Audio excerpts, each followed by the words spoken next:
wanaagsan daawadayaal waxaa maanta aan u qabanaynaa macaamiishan u baxda magaalada Boosaaso barnaamijkii nasiib wacan sida hore u ogeedeen barnaamijku waxay macaamiishu ku guuleysan jireen safar bilaash ah iyo waliba hadiyado kala duwan marka maanta waxaan barnaamij si gaar ah aan ugu talagalnay macaamiisha u baxaysa gaariga suguntada magaalada Boosaaso marka daawasho wacan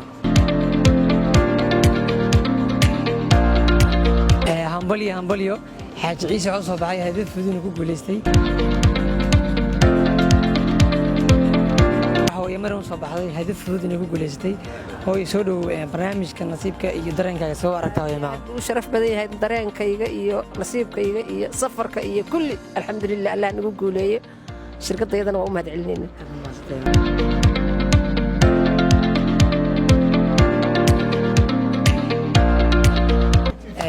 guuleystay iftaax safar bilaash oo qardha ah markuu booso tago wuxuu helayay ilaa qardho in bilaash lagu keeno haduu garow ku soo laabanayo qardho wixii ka dambeeya lacag soo baxay laakiin ilaa qardho in shirkadu keento awi safar ku guuleystay marka soo dhawaad iftaax nasiibkaaga soo aragtaa aad iyo aad baan ugu faraxsanahay inaan safar bilaash ku guuleystay runtii aad iyo aad baan ugu mahad celinayaa shirkadda Super oo xaqiiqdii waxa way barnaamijyo cusub ku soo kordhisay safarada gobolada aad iyo aad baan mahadsantiin dhamaantiin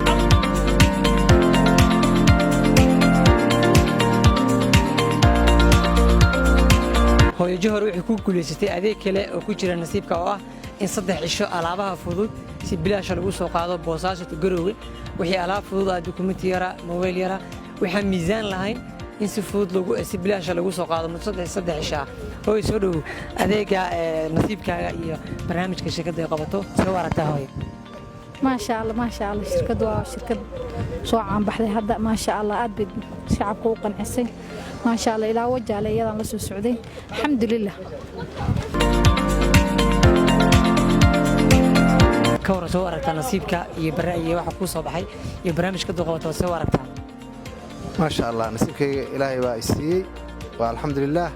برنامج كان سوق إن شاء الله وأجر الله كسيو أنا وما حد علينا